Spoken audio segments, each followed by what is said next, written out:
Hello friends, எல்லாத்துக்கும் வணக்கம். நான் உங்கள் டேவிட் அன்பு. இன்றைக்கி நாம் டே 21ல் முக்கியமான டாபிக்ங்க.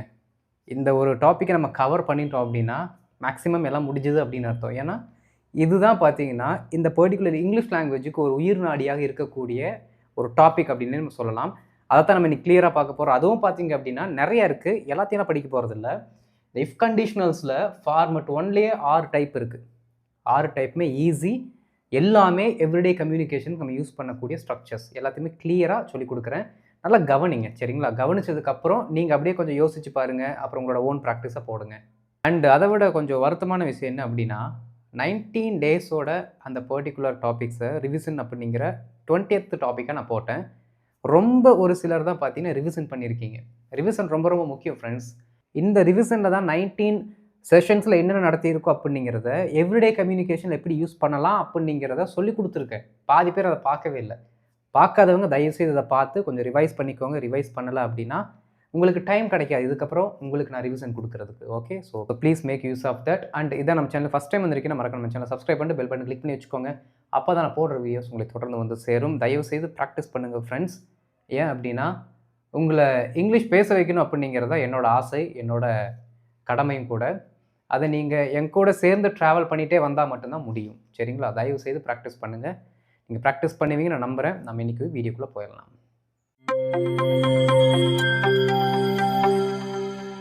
ஃப்ரெண்ட்ஸ், இப்போ ஃபஸ்ட்டு இதோட பேசிக்ஸ் எல்லாம் பார்த்துடலாம். பார்த்துட்டு அந்த டைப்ஸ்குள்ளே போயிடலாம், சரிங்களா? நல்லா கவனிக்கணுங்க. இந்த வார்த்தை இஃப் அப்படிங்கிறது அந்த டாப்பிக்கே பார்த்தீங்கன்னா கண்டிஷனல்ஸ் அப்படிங்கிற வார்த்தை கூட தான் சேர்ந்து வந்திருக்கு. கண்டிஷனல்ஸ் அப்படின்னா தமிழில் இந்த கண்டிஷன் அப்படின்னு சொல்லும்பொழுது நிபந்தனை அப்படின்னு நம்ம சொல்லுவோம். இங்கேயும் அதே மீனிங் நம்ம எடுத்துக்கலாம், நிபந்தனைகள். அப்போது ஒரு நிபந்தனைகளுக்கு உட்பட்டு தான் பார்த்தீங்கன்னா ஒரு சில ஆக்ஷன் நடக்கும், ஒரு சில இன்சிடென்ட் நடக்கும். அந்த நிபந்தனைகள் இருக்கணும், அந்த கண்டிஷன்ஸ் மீட் பண்ணாதான், சந்தித்தால் தான் இன்னொரு இன்சிடென்ட் நடக்கும். அப்போ நல்லா கவனிக்கணுங்க நண்பர்களே. ஒரு இன்சிடென்ட் நடக்கணும் ஃபஸ்ட்டு. ஓகே, ஒன்று என்ன பண்ணணும், ஒன்று நடக்கணும்.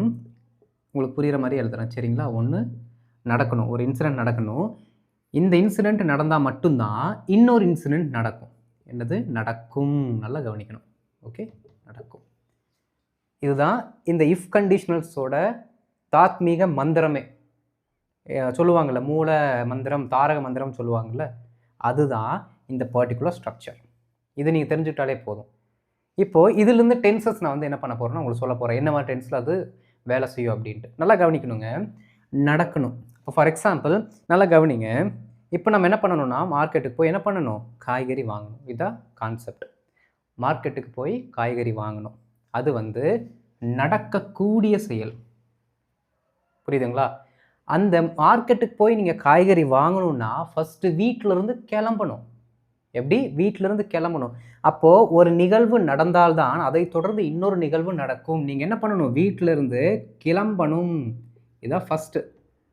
வீட்டிலேருந்து கிளம்பணும். கிளம்புனாதான் என்ன பண்ண முடியும், மார்க்கெட்டில் போய் நீங்கள் பொருட்களை வாங்க முடியும். ஒன்று நடந்தால் இன்னொன்று நடக்கும். இதுதான் கண்டிஷன். இப்போ என்ன கண்டிஷனு? கிளம்பணும். இதுதான் நிபந்தனை. இந்த நிபந்தனையை நீங்கள் பண்ணாதான் இந்த இன்சிடென்ட் நடக்கும். புரியுதுங்களா? அப்போ நல்லா கவனிக்கணுங்க. நாம் எந்த நிபந்தனையை பண்ணுறோமோ, புரியுதுங்களா? எந்த நிபந்தனையை பண்ணுறோமோ இல்லாட்டி எந்த ஆக்ஷனை ஃபஸ்ட்டு செய்கிறோமோ அந்த ஆக்ஷன் என்றைக்குமே ப்ரெசண்ட்டில் வந்துடும், சரிங்களா? ப்ரெசன்ட் டென்ஸில் வந்துடும். இந்த இன்சிடெண்ட்டை செஞ்சால் தான் இன்னொரு இன்சிடென்ட் நடக்குது. கிளம்புனா தானே மார்க்கெட்டுக்கு போக முடியும். அப்போது ஒரு ஆக்ஷனை செஞ்சால் தான் அதற்கு அடுத்து இன்னொரு ஆக்ஷன் நடக்குதுன்னா ப்ரெசண்ட்டு, இதற்கு அடுத்து இன்னொரு இன்சிடென்ட் நடக்குதுன்னா கண்டிப்பாக இது ஃப்யூச்சரில் தான் இருக்கும். ஓகே, ஃப்யூச்சர் இல்லாட்டி ஃப்யூச்சர் ரிலேட்டடாக இருக்கக்கூடிய அந்த பர்டிகுலர் ஃபேமிலிக்குள்ளே தான் வரும். நல்லா கவனிக்கணும். எப்படி? ஃபஸ்ட்டு ப்ரெசண்ட்டில் ஒரு இன்சிடென்ட் நடக்கணும், அது நடந்தால் தான் இன்னொரு இன்சிடென்ட் அதை தொடர்ந்து நடக்கும். அப்போ ப்ரெசண்ட், அந்த பக்கம் ஃப்யூச்சர். அப்போ என்ன பண்ணிக்கலாம் அப்படின்னா இந்த பர்டிகுலர் ஸ்ட்ரக்சரை மட்டும் நீங்கள் ஞாபகம் வச்சுக்கிட்டீங்களா போதும். எல்லாத்துக்குமே இதுதான் காமன், சரிங்களா? பாஸ்ட்டாக இருந்தாலும் ஒரு இன்சிடென்ட் ஃபஸ்ட்டு நடக்கணும், அதுக்கப்புறம் தான் இன்னொரு இன்சிடென்ட் நடக்கும். பாஸ்ட் பர்ஃபெக்டாக இருந்தாலும் அதே தான். எந்த டென்ஸ் கடந்த காலத்துலேயே நீங்கள் போயிட்டாலும் கடந்த காலத்தில் காலையில் 10 மணிக்கு ஒரு, நல்லா கவனிக்கணும், காலையில் 10 மணிக்கு ஒரு இன்சிடென்ட் நடந்திருந்தாதான் அதை தொடர்ந்து 11 மணிக்கு என்ன பண்ணியிருக்குமாமா இன்னொரு இன்சிடென்ட் நடந்திருக்கும். இல்லாட்டி 10:05க்குன்னு கூட வைங்க, இன்னொரு இன்சிடென்ட் நடந்திருக்கும். ஓகே, ஃபஸ்ட்டு ஒன்று நடக்கணும்.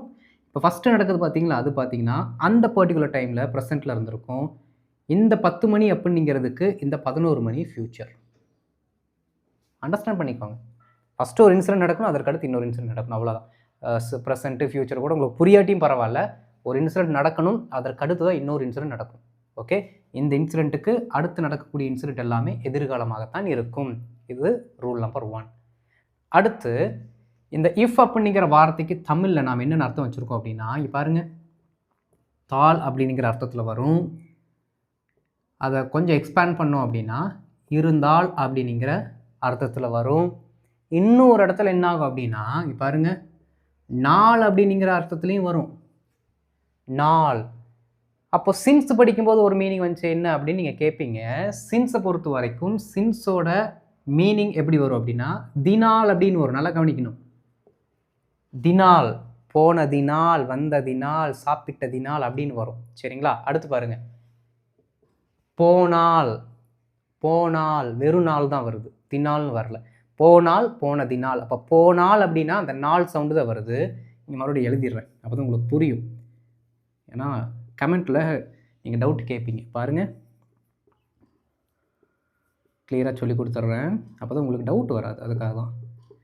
போனால், இங்கே பாருங்கள், நாள், தினால், போன தினால் அப்படின்னு வருது. இந்த வெறும் நாள் மட்டும் எடுத்துக்கூடாது, நாளுக்கு முன்னாடி இருக்க தீயும் நீங்கள் கணக்கில் எடுத்துக்கணும். அப்போது வெறும் நாள் அப்படின்னு வந்துச்சுன்னா இது இஃப் அப்படிங்கிற சென்டென்ஸ் ஸ்ட்ரக்சருக்குள்ளேயும், தினால் அப்படின்னா அது சின்ஸ் அப்படிங்கிற சென்டென்ஸ் ஸ்ட்ரக்சருக்குள்ளேயும் வந்துடும், மறக்கக்கூடாது. தாளும் அப்படின்னா தாளும் தோக்குள்ளே போயிடும், அவ்வளோதாங்க. மூணுமே ஒரே மாதிரி இருக்கிற மாதிரி தான் இருக்கும். ஆனால் கரெக்டாக மைன்யூட்டாக நீங்கள் வார்த்தைகளுடைய உச்சரிப்பை கவனித்து you need to understand the concept, right? சரி, இப்போது இந்த இஃப் அப்படிங்கிற வார்த்தை என்ன பண்ணுமாமா, எப்பயுமே ஃபஸ்ட்டு ஒரு மெயின் கிளாஸ் கூட சேர்ந்து வந்துடும். ஃபஸ்ட்டு ஒரு மெயின் கிளாஸ் கூட சேர்ந்து வந்துடும். அதை தொடர்ந்து இன்னொரு மெயின் கிளாஸ் வர வேண்டும். நீங்கள் தோக்கு என்ன படிச்சிங்களோ, சின்ஸுக்கு என்ன படிச்சிங்களோ அதே ஸ்ட்ரக்சர் தான் எங்கேயோ, எந்த மாற்றமும் கிடையாது. 100% அப்படியே செட் ஆகும். ஆனால் மீனிங் மாறிடும். புரியுதுங்களா? எப்படி ஒரு சென்டென்ஸு வரணும், எதிர் கூட இஃப் கூட வந்துச்சுன்னு என்ன ஆகும், ஆட்டோமேட்டிக்காக இது சபார்டினேட் கிளாஸாக மாறிடும். ஒரு மெயின் கிளாஸு கூட இஃப் இல்லாட்டி ஏதோ ஒரு கன்ஜங்ஷன் சேருது அப்படின்னா 100% இது சபார்டினேட் கிளாஸாக மாறிடும். அப்படி நீங்கள் ஞாபகம் வச்சுக்கலாம். இல்லாட்டி இஃப் கூட ஒரு மெயின் கிளாஸ் வரணும், ஒரு கம்ப்ளீட் மீனிங் கொடுக்கக்கூடிய சென்டென்ஸ், அதற்கடுத்து இன்னொரு கம்ப்ளீட் மீனிங் கொடுக்கக்கூடிய சென்டென்ஸ் வரணும். வந்தால் நமக்கு ஒரு ஃபுல் கம்ப்ளீட்டான ஒரு பெரிய சென்டென்ஸ் கிடைக்கும். சரிங்களா? ரைட். ஸோ இதுதான் பார்த்தீங்கன்னா இதோட ஸ்ட்ரக்சர். இந்த ஸ்ட்ரக்சரை வச்சு தான் என்ன பண்ண போகிறோம் அப்படின்னா, நம்ம இப்போது நிறைய எக்ஸாம்பிள்ஸ் பார்க்க போகிறோம். 6 டைப்புன்னு சொன்னால் 6 டைப்புமே ஒவ்வொன்றா சொல்லித்தர போகிறேன். டக்குன்னு என்ன பண்ண போகிறோம் அப்படின்னா 6 ஸ்லைடு இருக்கும். சரிங்களா? கடன்னு சில எக்ஸாம்பிள்ஸ் நான் சொல்லிக் கொடுக்குறேன், கவனிச்சுட்டே வாங்க. ஃபஸ்ட்டு 1 or 2 எக்ஸாம்பிள்ஸ் தான் நீங்கள் கவனிக்க வேண்டியதாக இருக்கும். அதுக்கப்புறம் நீங்கள் ட்ரை பண்ண வேண்டியதாக இருக்கும். சரிங்களா? ரைட். இப்போ பாருங்கள், இந்த இஃப் அப்படிங்கிற வார்த்தை கூட வரக்கூடிய சென்டென்ஸ் என்ன சென்டென்ஸாக இருந்தாலும் அந்த சென்டென்ஸ் அப்படி இருந்தால் அப்படிங்கிற மாதிரி மாறிடும். பாருங்கள், அவர் ஒரு ஆசிரியர் அப்படின்னு நான் எழுதுறேன். சரிங்களா? அவர் ஒரு ஆசிரியர் அப்படின்னு நான் சும்மா எழுதுகிறேன். இது வந்து ஒரு மெயின் கிளாஸ், கம்ப்ளீட் மீனிங்கை கொடுக்கக்கூடிய ஒரு சென்டென்ஸ். இப்போ என்ன பண்ண போகிறோம் அப்படின்னா, பர்டிகுலர் சென்டென்ஸை நாம் என்ன பண்ண போகிறோம், இஃப் கூட சேர்த்து எழுத போகிறோம். Okay, if he is a teacher அப்படின்னு நம்ம போட்டோம் அப்படின்னா அவர் ஒரு ஆசிரியர். இஃப்ன்றதுனால என்ன ஆகும்னா அவர் ஒரு ஆசிரியராக இருந்தால் அப்படிங்கிற மீனிங்கில் மாறிடும். ஓகே, பாருங்கள், இருந்தால். அப்போது ஆசிரியர் ராக அப்படிங்கிற மீனிங்கில் வந்துடும். பாருங்கள், அவர் ஒரு ஆசிரியர், he is a teacher. if he is a teacher, அவர் ஒரு ஆசிரியராக இருந்தால் அப்படிங்கிற மீனிங்கில் வந்துடும். அப்போது எப்பெல்லாம் ஒரு கம்ப்ளீட் மீனிங் கொடுக்கக்கூடிய சென்டென்ஸ் இந்த இஃப் கூட சேருதோ அப்பெல்லாம் அப்படின்னா அப்படிங்கிற மீனிங்கில் மாறிடும். இன்னொரு முக்கியமான விஷயம் என்ன அப்படின்னா, தாள், இருந்தால், நாள் அப்படிங்கிற மீனிங் நீ எடுத்துக்கிட்டாலும் வழக்கு தமிழில் இதோட அர்த்தம் எப்படி வரும் அப்படின்னா அப்படி தான் நம்ம சொல்லுவோம். எப்படி வரும்னா அப்படின்னா. ஓகே, போனா, வந்தா, இந்த சவுண்ட்லேயே தான் வரும், நான் அப்படின்ட்டு. சரிங்களா? இதை மட்டும் ஞாபகம் வச்சுக்கோங்க. ஓகே, இருந்துச்சுன்னா அதை பார்த்தீங்கன்னா இந்த மாதிரியே தான் வரும். இந்த மாதிரி வந்துட்டாலே நீங்கள் ஐடென்டிஃபை பண்ணிடணும் இது இஃப் கிளாஸில் வருது அப்படின்ட்டு. ஓகே, இந்த பர்டிகுலர் வழக்கு தமிழ் அண்டு நம்மளோட நார்மல் ஸ்டாண்டர்டான தமிழ்லேயும் இருக்கிற அர்த்தத்தை நீங்கள் புரிஞ்சு வச்சுக்கிட்டா தான் இஃப் எங்கெங்கெல்லாம் ஒர்க் ஆகுது அப்படிங்கிறத நீங்கள் ஐடென்டிஃபை பண்ண முடியும். சரிங்களா ஃப்ரெண்ட்ஸ்? ரைட். இதுதான் பார்த்தீங்கன்னா முக்கியமான இதோட அடிப்படை. இதை தெரிஞ்சுக்கிட்டாலே இதுக்கப்புறம் நம்ம பார்க்க போகிற எக்ஸாம்பிள்ஸ் உங்களுக்கு ஈஸியாக புரிஞ்சிடும். சரிங்களா? இப்போ நம்ம நிறைய எக்ஸாம்பிள்ஸ் பார்க்க போகிறோம். டக்குன்னு என்ன பண்ணிடலாம்னா நம்ம பார்த்துடலாம். சரிங்களா? இப்போ என்ன பண்ணலாம் அப்படின்னா நம்ம எக்ஸாம்பிள்ஸ்குள்ளே போயிடலாம்.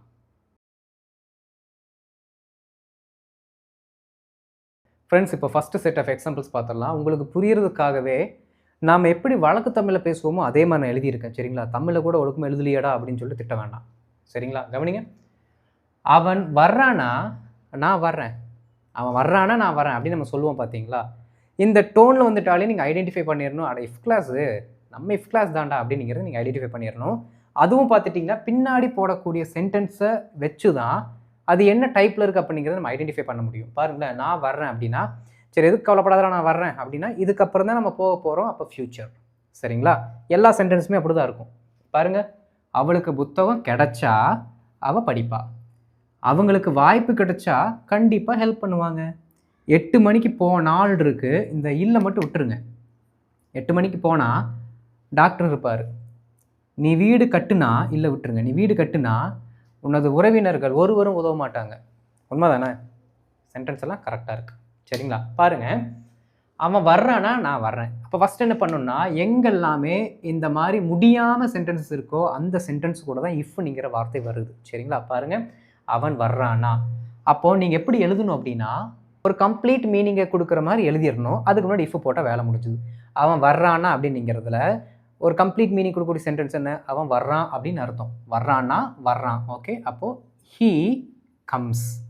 ஏன்னா சிம்பிள் ப்ரெசென்ட்டில் போடும் பொழுது கம் அப்படிங்கிற வார்த்தை கூட எஸ் சேர்க்கணும், ஏன்னா ஹீ வருது. சரிங்களா? He comes, if he comes, அவ்வளோதான். இஃப் ஹீ கம்ஸ், நான் வர்றேன் அப்படின்னா நான் வருவேன் அப்படின்னு அர்த்தம். I will come, I will come. அப்போது இங்கே ப்ரெசென்ட்டில் வந்தனால V1 வந்தனால இங்கே பார்த்தீங்கன்னா வில் ப்ளஸ் V1 வந்துருச்சு. ஓகே, எப்படி? இஃப் கூட V1ல் இருக்கக்கூடிய சென்டென்ஸ் வந்தால் அதற்கு அடுத்து வரக்கூடிய சென்டென்ஸ் வில் ஃபேமிலியில் ஏதோ ஒன்று வரணும். இப்போ வில்லு கூட V1 வந்துருச்சு, அவ்வளோதான். இதுதான் டைப் நம்பர் 1. அதை நம்ம பார்த்துட்ருக்கோம். Okay, if he comes I will come. அடுத்து, அவளுக்கு புத்தகம் கிடைச்சா அவள் படிப்பா, அவளுக்கு புத்தகம் கிடைச்சால். அப்போ நல்லா இன்னொன்று நீங்கள் என்ன யோசிக்கணும், அவளுக்கு புத்தகம் கிடைக்கிறது அப்படின்னு நீங்கள் சொல்லணும். ஓகே, பாருங்கள், ஷீ வந்தாலும் என்ன தான் போடணும், அதற்கு அடுத்து வரக்கூடிய பர்டிகுலர் வேர்பு கூட எஸ் சேர்க்கணும். Okay, she gets a book. Okay, she gets a book, முன்னாடி இஃப்ங்கிற வார்த்தை போட்டால் முடிஞ்சுது. If she gets a book, அவளுக்கு புத்தகம் கிடைச்சா அவள் படிப்பா, அவள் அதற்கு அடுத்து தான் அந்த வேலையை செய்வான்னு அர்த்தம். Okay, she will read. Okay, she will read, she will read it அப்படின்னு போட்டு கம்ப்ளீட் பண்ணாலும் ஓகே தான். புரியுதுங்களா? இந்த இன்சிடெண்ட் நடந்தால் தான் இந்த இன்சிடெண்ட் நடக்கும். இது நடக்கிறதுக்கு அப்புறம் இது நடக்கும், அதனால் இது future. If she gets a book she will read it, if she gets a book she will read it. அவர்களுக்கு வாய்ப்பு கிடைச்சா கண்டிப்பாக ஹெல்ப் பண்ணுவாங்க. ரொம்ப சிம்பிள் ஃப்ரெண்ட்ஸ், கிடைச்சாதான் இங்கேயும் இருக்குது, இங்கேயும் கிடைச்சாதான் இருக்குது, அப்படியே போடுங்க. அவர்களுக்கு வாய்ப்பு கிடைச்சா அவர்களுக்கு வாய்ப்பு கிடைக்கிறது. Okay, they get an opportunity. Okay, they get an opportunity. முன்னாடி if போடுறோம், அவ்வளோதான். if they get an opportunity, if they get an opportunity, கண்டிப்பாக அவங்க உதவுவாங்க. ஓகே, கண்டிப்பாக அப்படின்னா certainly அப்படிங்கிற வார்த்தை யூஸ் பண்ணுங்கள். Okay, certainly, definitely, indeed, indeed அது நீங்கள் யூஸ் பண்ணலாம். indeedனா சத்தியமாங்க அப்படின்னு அர்த்தம். ஓகே, certainly they will helpன்னு சொல்லலாம், ஹெல்ப் அஸ்ன்னு சொல்லலாம், எது சொன்னாலும் கரெக்டு தான். Okay, certainly they will help us. if they get an opportunity, certainly they will help us. 8 மணிக்கு போனால் மருத்துவர் இருப்பார். ஓகே, நம்ம யார்கிட்ட வேணாலும் சொல்லலாம். நீ 8 மணிக்கு போனால் டாக்டர் இருப்பார், நாம் 8 மணிக்கு போனால் டாக்டர் இருப்பார், அவங்க 8 மணிக்கு போனால் டாக்டர் இருப்பார். ஏன் அப்படின்னா இங்கே போனால் அப்படின்னு தான் நம்ம சொல்லியிருக்கோம், யார் போனான்னு சொல்லலை. அப்போது நவுன்னு நீங்கள் யார் வேணாலும் வச்சுக்கலாம். ஓகே, இப்போ நான் என்ன சொல்கிறேன் அப்படின்னா யூ அப்படிங்கிற வார்த்தையை போடுறேன். 8 மணிக்கு போனால் டாக்டர் இருப்பார். ஓகே, 8 மணிக்கு போ அப்படிங்கிறதுக்கு எப்படி சொல்லுவோம், you go at 8 o'clock, they go at 8 o'clock நம்ம சொல்லுவோம். சரிங்களா?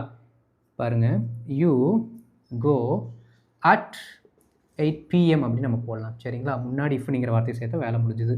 If you go at 8 PM doctor இருப்பார். Okay, the doctor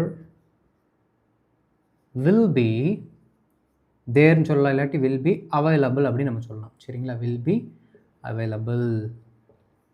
okay, if you go at 8 PM the doctor will be available. if you go at 8 PM the doctor will be available. ஃப்யூச்சரில் இருக்கக்கூடிய ஒரு ஃபேமிலியில் இருக்க sentence வந்துருச்சு, அவ்வளோதான். அடுத்து பாருங்கள், நீ வீடு கட்டுனா உனது உறவினர்கள் ஒருவரும் உதவ மாட்டார்கள். ரொம்ப சிம்பிள். நீ வீடு கட்டினால் அப்படின்னா இப்போ கம்ப்ளீட் அப்படி எழுதிடலாம். If you build a house உனது உறவினர்கள் ஒருவரும் உதவ மாட்டார்கள். ரொம்ப சிம்பிள் ஃப்ரெண்ட்ஸ். எப்படி தெரியுங்களா? பாருங்க. none of your relatives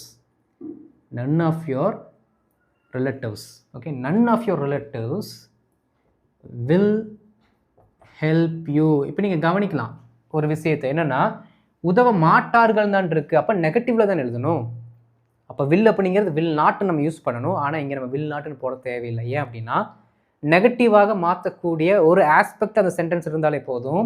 இங்கே இந்த நன் அப்படிங்கிற வார்த்தை இருக்குது பார்த்தீங்களா, அந்த வார்த்தை தான் நெகட்டிவாக ஒரு சென்டென்ஸை மாற்றக்கூடியது. இங்கே மாற்றிடுச்சு. Okay. None of your relatives will help you. நல்லா கவனிக்கணுங்க. நன் ஆஃப் யுவர் ரிலேட்டிவ்ஸ் அப்படின்னா ஒருத்தருமே கிடையாதுன்னு அர்த்தம். இன்னும் ஈஸியாக புரிஞ்சுக்கணுன்னா என்னை மட்டும் நான் ரிமூவ் பண்ணுறேன். இப்போ பாருங்கள், one of your relatives will help you. One of your ரிலேட்டிவ்ஸ்னா உங்கள் உறவினர்களில் ஒருவர். ப்ளூரல், உறவினர்களில் ஒருவர். அதான் one of your relatives. None of your relatives அப்படின்னா உறவினர்களில் ஒருத்தரும் இல்லை அப்படின்னு அர்த்தம். யாரும் இல்லை, உறவினர்களில் ஒருத்தரும் கிடையாது. None of your relatives will help you. உங்கள் ஒருத்தவங்களை யாருமே உனக்கு உதவ மாட்டார்கள் அப்படின்னு அர்த்தம். புரியுதுங்களா? அவ்வளோதான். இதான் பார்த்தீங்கன்னா பேட்டர்னில் நம்ம படித்த ஃபஸ்ட் பேட்டர்னில் டைப் நம்பர் 1. இப்போ நான் என்ன பண்ண போகிறேன் அப்படின்னா முன்னாடி இருக்கிறதெல்லாம் அப்படியே தான் இருக்கும். சரிங்களா? பின்னாடி வரக்கூடியதை மட்டும் மாற்றி அப்படியே மீனிங் மாறி வேறு சென்டென்சஸ் கூட இது எப்படியெல்லாம் அமைய போகுது அப்படிங்கிறத நம்ம பார்க்க போகிறோம். பார்த்துடலாம்.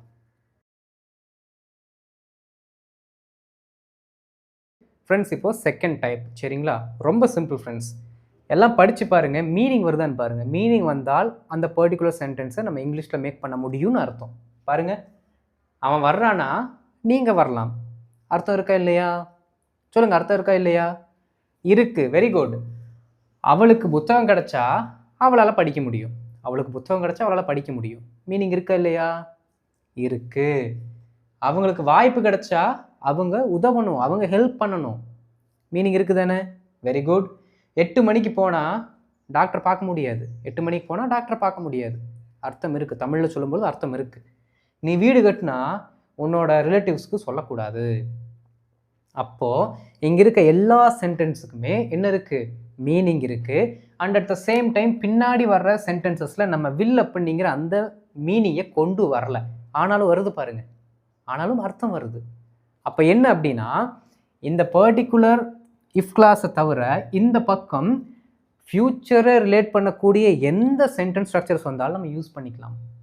Okay, right. இப்போது நம்ம ஆல்ரெடி மாடல்ஸ் படிக்கும்போதே ஒரு விஷயத்தை நான் சொன்னேன். மாடல்ஸ் அப்படிங்கிறது ப்ரெசண்ட் கிடையாது, ஆனால் இமீடியட் ஃப்யூச்சர்னு சொன்னேன். கரெக்டுங்களா? அதைத்தான் இப்போ என்ன பண்ண போகிறோம்னா நம்ம இங்கே யூஸ் பண்ண போகிறோம். எப்படி? இஃப் அப்படிங்கிற வார்த்தை கூட வரக்கூடிய சென்டென்ஸ் V1 வந்துச்சுன்னா அதற்கடுத்து வரக்கூடிய சென்டென்ஸில் நம்ம மாடல்ஸ் யூஸ் பண்ண போகிறோம். இந்த பர்டிகுலர் ஸ்ட்ரக்சரும் கரெக்டு நம்ம யூஸ் பண்ணிக்கலாம். சரிங்களா? பாருங்கள், அப்படியே இருக்குது. கடகடகன்னு பின்னாடி இருக்கிறத மட்டும் நம்ம மாற்றிட்டு வரலாம். அவன் வர்றானா நீங்கள் வரலாம். இஃப் ஹீ கம்ஸ், அவன் வர்றானா நீங்கள் வரலாம் அப்படின்னு நம்ம என்ன பண்ணுறோம்? அவங்களுக்கு ஒரு பெர்மிஷன் கொடுக்குறோம். நீங்கள் வரலாம் அப்படின்னு ஒரு பெர்மிஷனுக்கு நம்ம என்ன பண்ணுவோம்? மே அப்படிங்கிற வார்த்தை யூஸ் பண்ணுவோம். அப்போ யூ மே கம், அவ்வளோதான். If he comes you may come. நீங்கள் பாசிபிலிட்டி பற்றி இங்கே பேசலை, நீங்கள் ஒரு பெர்மிஷனை கொடுக்குறீங்க. அதனால் மேனிங்கிற வார்த்தை நம்ம யூஸ் பண்ணுறோம். சரிங்களா? ரைட். அவளுக்கு புத்தகம் கிடச்சா அவளால் படிக்க முடியும். முடியும் அப்படின்னு என்ன சொல்லுவோம்? கேன் அப்படிங்கிற வார்த்தை சொல்லுவோமா? அவ்வளோதான். ஷீ கேன் ரீட், அவ்வளோதான். அவளால் படிக்க முடியும். If she gets a book she can read. Meaning இருக்குது பாருங்கள். If she gets a book she can read, அவளால் படிக்க முடியும். சிம்பிள், அர்த்தம் வருது. மாடல்ஸை போட்டாச்சு. இனி இந்த மாதிரி தான் நீங்கள் என்ன பண்ணணும் அப்படின்னா ப்ராக்டிஸ் பண்ணணும். அப்போ தான் ரியல் டைம் கம்யூனிகேஷனுக்கு இந்த இஃப்பை உங்களுக்கு ஏற்ற மாதிரி ஃப்ரேம் பண்ணிக்க முடியும். சரிங்களா? ரைட். அவங்களுக்கு வாய்ப்பு கிடைச்சா அவங்க உதவணும். பாருங்கள், if they get an opportunity, அவங்க உதவணும். அதாவதுங்க இங்கே நீங்கள் மாடல்ஸும் யூஸ் பண்ணலாம், செமி மாடல்ஸும் யூஸ் பண்ணலாம். எதெல்லாமே அடுத்து நடக்க போகிற நிகழ்வை குறிக்கக்கூடியதாக வருதோ, எது இமீடியட் ஃப்யூச்சரை பற்றி பேசுதோ அந்த மாதிரி சென்டென்ஸ் எல்லாம் நீங்கள் யூஸ் பண்ணிக்கலாம். பாருங்கள், அவங்க உதவ வேண்டும் அப்படின்னா கட்டாயமாக சொன்னாலும் சரி, இல்லாட்டி ஒரு அட்வைஸ் டோனில் சொன்னாலும் சரி, அவர்கள் உதவ வேண்டும். Okay, they should they must, they have to, they ought to, they need to, எது வேணாலும் நீங்கள் சொல்லிக்கலாம். சரிங்களா? they should help us, அவ்வளோதாங்க. if they get an opportunity they should help us, if they get an opportunity they should help us. அடுத்து 8 மணிக்கு போனால் doctor பார்க்க முடியாது, ஏன்னா 8 மணிக்கு போனால் டாக்டர் போயிடுவார். 8 மணிக்கு போனால் டாக்டர் போயிடுவார் அப்படின்னு நம்ம சொல்கிறோம். அப்போ 8 மணிக்கு போனால் மருத்துவரை பார்க்க முடியாது. முடியாது அப்படிங்கிறது நெகட்டிவ் டோனில் வருது. அப்போ கேனோட நெகட்டிவ் டோன் என்னது? கேனாட் அப்படிங்கிற வார்த்தையை சொன்னால் தான் வரும். அப்போ கேனாட் அப்படிங்கிற வார்த்தையை நம்ம இங்கே யூஸ் பண்ணணும். எழுதிடலாமா? வாங்க. மருத்துவரை பார்க்க முடியாது, இங்கே யூ தான் இருக்குது, அப்போ இங்கே யூ தான் போடணும். Okay, you cannot, you cannot consult, டாக்டருக்கு எப்பயுமே கன்சல்ட்ங்கிற வார்த்தை தான் போடணும். ஓகேங்களா? கன்சல்ட் வித் டாக்டர், அவ்வளோதான். பாருங்கள், if you go at 8 p.m. you cannot consult with the doctor, you can't consult with the doctor, simple. நீ வீடு கட்டுனா உன்னோட ரிலேட்டிவ்ஸுக்கு சொல்லக்கூடாது, நம்ம ரொம்ப ஃபோர்ஸாக சொல்கிறோம். நீ வீடு கட்டினா ஒரு ரிலேட்டிவ் சொல்லவே கூடாதுடா, அவங்களுக்கு இன்ஃபார்மே பண்ணக்கூடாது. ரொம்ப simple. If you build a house you must நாட்னு சொல்லலாம். சரிங்களா? You must not inform your relatives, அவ்வளோதான், சிம்பிள். பாருங்கள், பின்னாடி வர்றதை மட்டும் தான் மாற்றிட்டு வந்தோம், ஆனால் மீனிங் சூப்பராக வந்துருச்சு. நீ வீடு கட்டினா ரிலேட்டிவ் சொல்லவே கூடாது. Okay, if you build a house you should not inform your relatives, you must not inform your relatives, you ought not inform your relatives. எது வேணாலும் என்ன பண்ணிக்கலாம், நீங்கள் போட்டு மீனிங் கொண்டு வந்துக்கலாம். புரிஞ்சுதுங்களா? Type number 2. இப்போ டைப் நம்பர் 2ல் அந்த பக்கம் மாடல்ஸ் நம்ம என்ன பண்ணிக்கலாம், யூஸ் பண்ணிக்கலாம். இப்போ அடுத்து டைப் 3 பார்க்கலாம். இப்போ டைப் 3ல் பாருங்கள் என்னென்ன சென்டென்சஸ் வருது அப்படின்னு. அவன் வர்றானா அவனை வரவிடு, அவளுக்கு புத்தகம் கிடச்சா படிக்கட்டும், அவங்களுக்கு வாய்ப்பு கிடச்சா அவங்க ஹெல்ப் பண்ணட்டும், 8 மணிக்கு போனால் எனக்கு சொல்லு, எனக்கு தெரியப்படுத்து, நீ வீடு கட்டினா உன்னோட ரிலேட்டிவ்ஸை பார்க்க விடு. எல்லாத்துக்குமே மீனிங் வருதா இல்லையா? அதை தான் நீங்கள் ஃபஸ்ட்டு நோட் பண்ணணும். எந்த பர்டிகுலர் சென்டென்ஸையும் நீங்கள் இங்கிலீஷில் சொல்லும் பொழுது ஃபஸ்ட்டு நீங்கள் தமிழில் சொல்லக்கூடிய அந்த சென்டென்ஸுக்கு மீனிங் இருக்கான்னு செக் பண்ணால் தான் அது இங்கிலீஷில் ட்ரான்ஸ்லேட் ஆகும், இல்லாட்டி ஆகாது. இப்போ பாருங்கள், இந்த பர்டிகுலர் சென்டென்சஸ் எல்லாத்துக்குமே மீனிங் இருக்குது, கரெக்டுங்களா? அப்போ இதை நம்மளால் இங்கிலீஷில் மாற்ற முடியும். இப்போ என்ன பண்ண போகிறோம் அப்படின்னா, சேம் எப்படி இஃப் கிளாஸு கூட வரக்கூடிய அந்த சென்டென்சஸ் எல்லாம் V1ல் வருது, அதற்கடுத்து வரக்கூடிய சென்டென்ஸை நம்ம லெட் அப்படிங்கிற சென்டென்ஸ் ஸ்ட்ரக்சர்ஸை வச்சு யூஸ் பண்ண போகிறோம். அப்போ டைப் 3ல் நீங்கள் இன்னொன்று கற்றுக்கிட்டீங்க, எப்படி லெட் அப்படின்னு என்ன பண்ணிக்கலாம், அந்த சென்டென்ஸ் ஸ்ட்ரக்சர்ஸ் யூஸ் பண்ணாலும் மீனிங் வரும். எழுதலாமா? வாங்க. அவன் வர்றானா அவனை வரவிடு, அவனை வரவிடு, லெட் ஹிம் கம், அவ்வளோதான். லெட் ஹிம் கம், அவன் வரட்டும், லெட் ஹிம் கம், ரெண்டுத்துக்கு ஒரே அர்த்தம் தானே. நம்ம என்ன சிச்சுவேஷனில் என்ன கான்டெக்ஸ்டில் இந்த பர்டிகுலர் சென்டென்ஸை யூஸ் பண்ணுறோங்கிறத பொறுத்து தான் அவனை வரவிடு, அவன் வரட்டும் அப்படிங்கிற மீனிங் வரும் அப்படிங்கிறத நம்ம பார்த்துட்டோம் ஆல்ரெடி லெட் அப்படிங்கிற கிளாஸ் படிக்கும்போது. அது அப்படியே நம்ம என்ன பண்ணிட்டோம், இங்கே அப்ளை பண்ணியாச்சு. பாருங்கள், லெட் ஹிம் கம், அவனை வரவிடு, அவளுக்கு புத்தகம் கிடச்சா அவள் படிக்கட்டும், அவள் படிக்கட்டும், எப்படி சொல்லலாம், லெட் ஹர் ரீடு, இல்லாட்டி லெட் ஹர் ஸ்டடி அப்படின்னு கூட போட்டாலும் கரெக்டு தான். ஓகே, ஸ்டடினா படித்தல், ரீடுனா வாசித்தல். புரியுதுங்களா? பாருங்கள், letter read, letter study. If she gets a book letter read, if she gets a book letter study, simple. அடுத்து பாருங்கள், அப்புறம் நிறைய பேர் பார்த்தீங்கன்னா இங்கே ஹிம்முக்கு பதில் ஹீ போடுவீங்க, ஹெருக்கு பதிலாக ஷீ போடுவீங்க, அப்படிலாம் போடக்கூடாது, தப்பு. சரிங்களா? அவங்களுக்கு வாய்ப்பு கிடைச்சா அவங்க உதவி செய்யட்டும், if they get an opportunity அவங்க உதவி செய்யட்டும், டும் அப்படின்னாலும் லெட் அப்படிங்கிறது தான் வரும். Okay, let them help, let them help அஸ்ன்னு போட்டுக்கலாம், அவங்க நமக்கு உதவி செய்யட்டும் அப்படிங்கிற மீனிங்கை கொண்டு வந்துக்கலாம். சரிங்களா? பாருங்கள், if they get an opportunity let them help us, if they get an opportunity let them help us. நீ 8 மணிக்கு போனால் எனக்கு தெரியப்படுத்து, எனக்கு தெரியப்படுத்து அப்படிங்கிறதுக்கு நம்ம இன்ஃபர்மின்னு வச்சுருக்கோம். இன்னொன்று என்ன தெரியுமா இருக்குது, இதைத்தான் நம்ம யூஸ் பண்ணுவோம். Okay, let me know, let me know, எனக்கு தெரியப்படுத்துங்க அப்படின்னு அர்த்தம். ஓகே, 8 மணிக்கு போனால் எனக்கு தெரியப்படுத்து. If you go at 8 p.m, if you leave at 8 p.m, let me know, let me know. நீ வீடு கட்டினா உன்னோட ரிலேட்டிவ்ஸை பார்க்க விடு, உன்னோட ரிலேட்டிவ்ஸை விசிட் பண்ண விடுன்னு அர்த்தம். சரிங்களா? ரொம்ப simple. If you build a house let your relatives visit it, okay, வீட்டை என்ன பண்ணணுமாமா, விசிட் பண்ணுறதுக்கு நம்ம விடணுமாமா. Let your relatives visit it, let your relatives visit it. அவ்வளோதான். பாருங்கள் எவ்வளோ சிம்பிளாக இருக்குது. டைப் 3 ஈஸி தானே. இப்படியெல்லாம் பேசி பேசி பழகுங்க ஃப்ரெண்ட்ஸ். சரிங்களா? அடுத்து என்ன பண்ணலாம் அப்படின்னா டைப் 4க்கு போயிடலாம். இப்போ டைப் 4 என்னென்னு பாருங்களேன். ஃபஸ்ட்டு படிச்சிடலாம், மீனிங் வருதான் செக் பண்ணணும். அதுக்கப்புறம் தான் நாம் அந்த ஃபார்மேட்குள்ளே போகணும். அவன் வர்றானா, நீ வருவியா? அவளுக்கு புத்தகம் கிடச்சா அவளால் படிக்க முடியுமா? அவங்களுக்கு வாய்ப்பு கிடைச்சா என்ன செய்வாங்க? 8 மணிக்கு போனால் நான் எதுக்கு உங்கூட வரணும்? நீ வீடு கட்டினா உன்னோட ரிலேட்டிவ்ஸை எப்பட்றா கூப்பிடுவ? எல்லாத்துக்கும் மீனிங் இருக்குதானுங்க. அப்போ கண்டிப்பாக இங்கிலீஷில் சென்டென்சஸ் இருக்குதுன்னு அர்த்தம். ஏன்னா இப்போது நாம் இதுக்கு முன்னாடி என்னென்ன பார்த்தோம்? அந்த பக்கம் வில் அப்படிங்கிற மெயின் கிளாஸ் யூஸ் பண்ணிக்கலாம், இல்லாட்டி மாடல்ஸ் வச்சு யூஸ் பண்ணலாம், லெட் அப்படிங்கிற வார்த்தையை வச்சு யூஸ் பண்ணலான்னு பார்த்தோம். ஆனால் லெட்டை வச்சு நம்ம இங்கே கேள்வி கேட்க முடியாது. அதனால் மாடல்ஸ் அண்டு வில் அப்படிங்கிற அந்த ஃப்யூச்சர் டென்ஸு கூட வரக்கூடிய சென்டென்ஸ் ஸ்ட்ரக்சர்ஸை வச்சு கேள்வியாக தான் இப்போ நம்ம கேட்க போகிறோம். அப்போ கேள்விக்கும் நீங்கள் இஃப் கிளாஸை யூஸ் பண்ணலாம், யூஸ் பண்ணணும். புரியுதுங்களா? சரி பாருங்கள். நீ வருவியா, நீ வருவையா எப்படி நம்ம கேட்போம்? நீ வருவாயா, வில் யூ கம் அப்படின்னு நம்ம கேட்போம். சரிங்களா?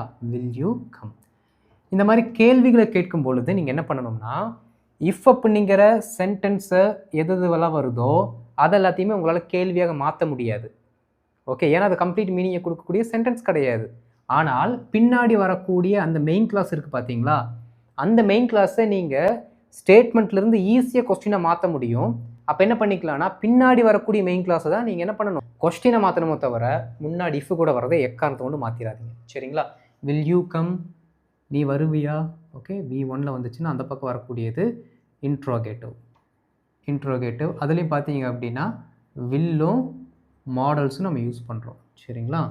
ரைட். பாருங்கள், if he comes will you come, if he comes will you come கேள்வியாக கேட்கும் பொழுது ஃபஸ்ட்டு கேள்வி கேட்டு அதுக்கப்புறம் நீங்கள் இஃப் கேட்டிங்கன்னா இன்னும் நல்லாயிருக்கும். Will you come if he comes, will you come if he comes.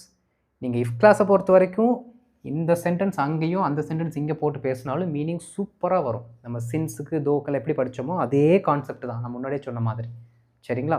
அடுத்து, அவளுக்கு புத்தகம் கிடைச்சால் அவளால் படிக்க முடியுமா, அவளால் படிக்க முடியுமா, முடியுமா.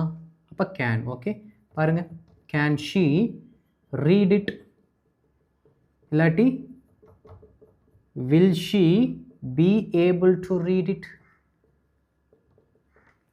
Okay, can she read it, will she be able to read it. அவளால் படிக்க முடியுமா. சிம்பிள். பாருங்கள், if she gets a book can she read it, if she gets a book will she be able to read it. Meaning வருது பாருங்கள், ரொம்ப ரொம்ப simple. If they get an opportunity என்ன செய்வாங்க, WHலையும் போடலாம். மேலே பார்த்தீங்க அப்படின்னா எஸ்ஆர் நோ டைப்பில் தான் கொஸ்டின் மேக் பண்ணியிருக்கோம். WHலையும் நம்ம கொண்டு வரலாம். என்ன செய்வாங்க, இது நமக்கு எல்லாத்துக்குமே தெரியும். What will they do, what will they do. If they get an opportunity what will they do, what will they do if they get an opportunity, what will they do if they get an opportunity. Simple.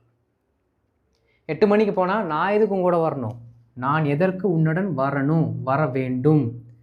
எதற்கு, அப்போ why should I come with you, why should I come with you. Simple.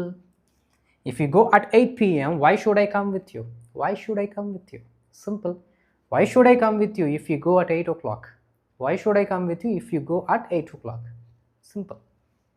நீ வீடு கட்டினா உன்னோட சொந்தக்காரங்களை எப்படி கூப்பிடுவ, எப்படி கூப்பிடுவ. பாருங்க, how will you invite your relatives. Okay, வில்லுக்கு பதிலாக கேன் அப்படிங்கிற வார்த்தையை போடுறேன், மீனிங் வரும். பாருங்க, if you build a house how will you invite your relatives, எப்படி உன்னோட சொந்தக்காரங்களை கூப்பிடுவ. how can you invite your relatives, எப்பட்றா அவங்கள உன்னால் கூப்பிட முடியும், மீனிங் வருது. Okay, how can you invite your relatives if you build a house. simple friends, ரொம்ப ரொம்ப ஈஸி. டைப் 4 புரியுதுங்களா. டைப் 5ம் டைப் 6ம் பார்த்தீங்க அப்படின்னா அது கொஞ்சம் வேறு மாதிரி இருக்கும். பட் டைப் 4 வரைக்கும் பார்த்தீங்கன்னா எல்லாமே ஈஸி தான், எல்லாமே ஈஸி. ஏன்னா டைப் 5 டைப் 6க்கு என்ன பண்ணணும் அப்படின்னா டிஃப்ரெண்ட் சென்டென்சஸ் பார்க்கணும். ஏன்னா அப்படி தான் வரும். நம்ம இன்றைக்கி 6 டைப்புன்னு சொன்னோம் பார்த்தீங்களா, 6 டைப் நான் சொல்லித்தர போகிறதில்ல. ஏன்னா அதில் ஒரு டைப் பார்த்தீங்கன்னா யூனிவர்சல் ட்ரூத். யூனிவர்சல் ட்ரூத் அப்படின்னா இந்த பர்டிகுலர் இஃப் கிளாஸு கூட வரக்கூடிய சென்டென்சஸ் எல்லாமே ஏதோ ஒரு ஃபேக்டை பற்றி தான் பேசும். இந்த ஃபேக்டை வச்சு தான் இன்னொன்று பார்த்தீங்கன்னா கண்டிப்பாக நடக்கும். அப்போ என்ன பண்ணணும் அப்படின்னா, இந்த பக்கம் வரக்கூடிய சென்டென்ஸுக்கும் என்ன பண்ணணும், நாம் ப்ரெசன்ட் யூஸ் பண்ணணும். இந்த பக்கம் வரக்கூடிய சென்டென்ஸுக்கும் ப்ரெசன்ட் யூஸ் பண்ணணும். அதுக்கு வேணால் நான் ஒரு 2 எக்ஸாம்பிள்ஸ் வந்து நான் கொடுக்குறேன் தனியாக, சரிங்களா?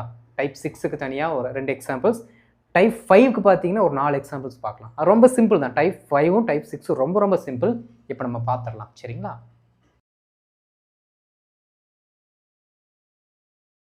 இப்போ கடைசியாக ஒரு சில எக்ஸாம்பிள்ஸ், ஆனால் ரொம்ப முக்கியம்.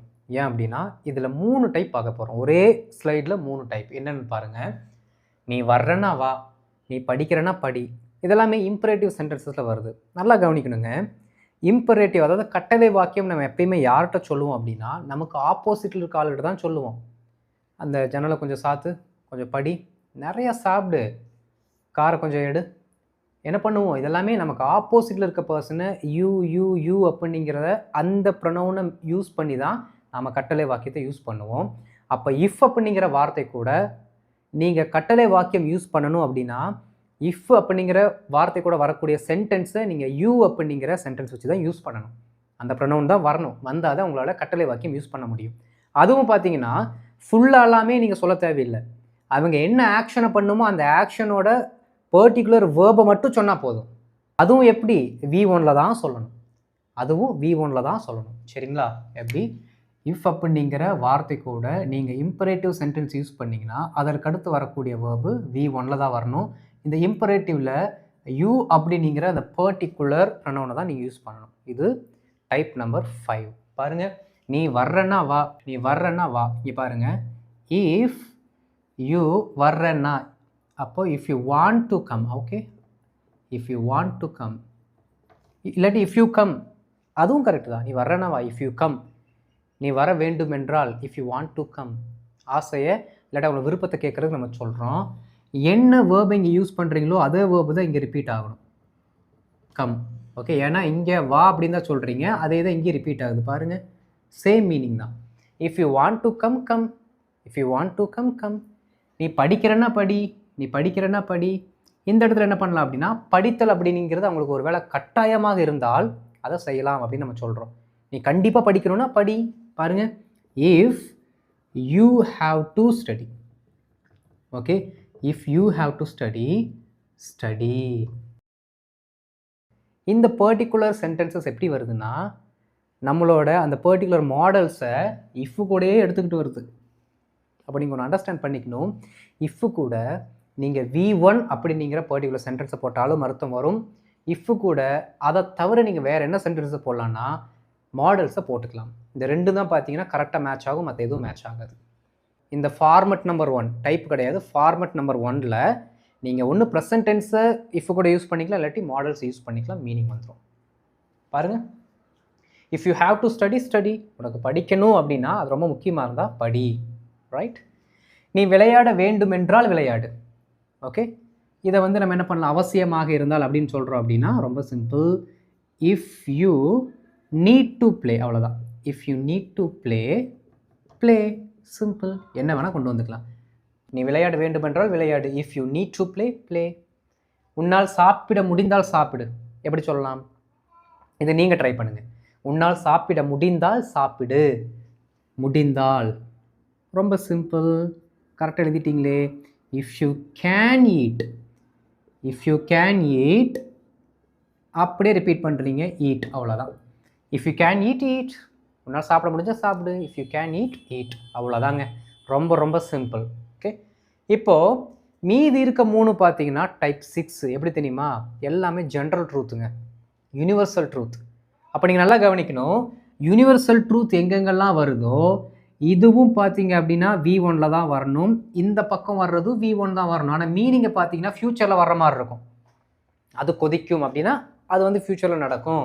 தரை நனையும், இதுக்கப்புறம் தரை நனையும்.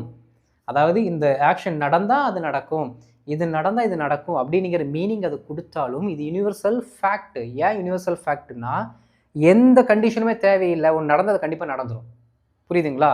பாருங்கள், மழை வந்தால் தரை நனையும், நனையாமையும் இருக்கலாம் அப்படின்னு சொல்ல முடியுமா? மழை வந்துச்சுன்னா எந்த தரையாக இருந்தாலும் நனையும், தண்ணியை ஊற்றுனா எந்த தரையாக இருந்தாலும் நனையும். நனையாத தரை உலகத்தில் இல்லை. புரியுதுங்களா? தண்ணி என்ன ஆகும்? கண்டிப்பாக பட்டு தான் ஆகும். அப்போ அது யூனிவர்சல் ஃபேக்ட்டு. அப்போ எப்பயுமே அது மாறாது. போன வாரம் மழை வந்திருந்தாலும் தரை என்ன ஆகும்? நனையும். ஃப்யூச்சரில் மழை வந்தாலும் 100% தரை நனையும். இதான் 100% கன்ஃபர்மிட்டி. அப்போ எப்போல்லாம் 100% கன்ஃபர்மிட்டியோட நம்ம ஒரு ஆக்ஷனாக சொல்கிறோமோ அங்கே நம்ம ஜென்ரல் ட்ரூத்தை தான் நம்ம என்ன பண்ணுறோம்? மென்ஷன் பண்ணுறோம். அப்போ V1 தான் யூஸ் பண்ணணும். இதைத்தான் ஒரு சிலர் என்ன சொல்லுவாங்கன்னா, ஒரு சிலரில் கிராமரியன்ஸ் என்ன சொல்கிறாங்கன்னா, ஜீரோ கண்டிஷனல் அப்படின்னு சொல்கிறாங்க. சரிங்களா? ஓகே. தண்ணீரை சூடாக்கினால் அது கொதிக்கும். நம்ம தண்ணீரை சூடாக்கினால் பாருங்கள், if we heat water, the வாட்டர்னு சொல்லக்கூடாது, வெறும் வாட்டர் தான் சொல்லணும். சரிங்களா?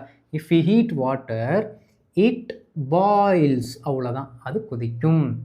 அவ்வளோதான். தமிழில் மீனிங் பார்த்தீங்கன்னா கொதிக்கும், ஆனால் உண்மையான அந்த பர்டிகுலர் டென்ஸ் எதுன்னா V1 தான் யூஸ் பண்ணும். பாருங்கள், if you heat water it boils. ஏன்னா யூனிவர்சல் ட்ரூத். மழை வந்தால் தரை நனையும். Okay. If it rains, if it rains தரை தானே, the ground. Okay, the ground gets wet. அவ்வளோதான். The ground gets wet. If it rains the ground gets wet. If it rains the ground gets wet. தரை நனையும். நாம் பிறந்தால் நாம் இறப்போம். மாற்றவே முடியாது. 100% இது truth.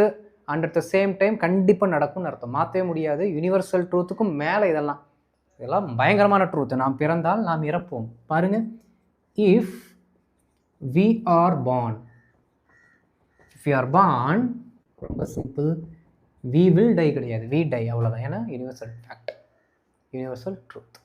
Okay. If you are born we die, நாம் பிறந்தால் நாம் இறப்போம். அவ்வளோதான் ஃப்ரெண்ட்ஸ்.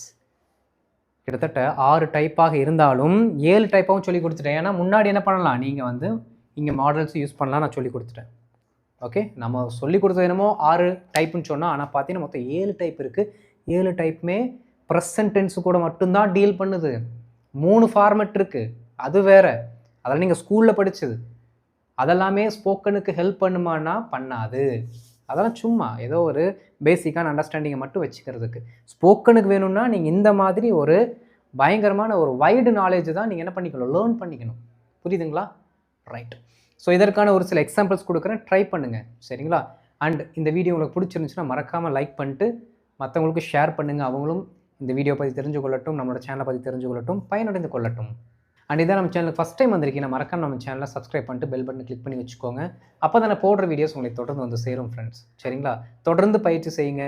நம்ம கிட்டத்தட்ட 21 இது, இன்னும் ஒரு 9-10 நாள் தான் இருக்குது. நம்ம மேக்ஸிமம் எல்லாத்தையுமே ஸ்போக்கனுக்கு எது வேணுமோ எல்லாத்தையுமே கவர் பண்ண போகிறோம். சரிங்களா? தொடர்ந்து பயணிங்க, தொடர்ந்து ப்ராக்டிஸ் பண்ணுங்கள். நம்ம அடுத்த செஷனில் பார்க்கலாம். தேங்க்யூ.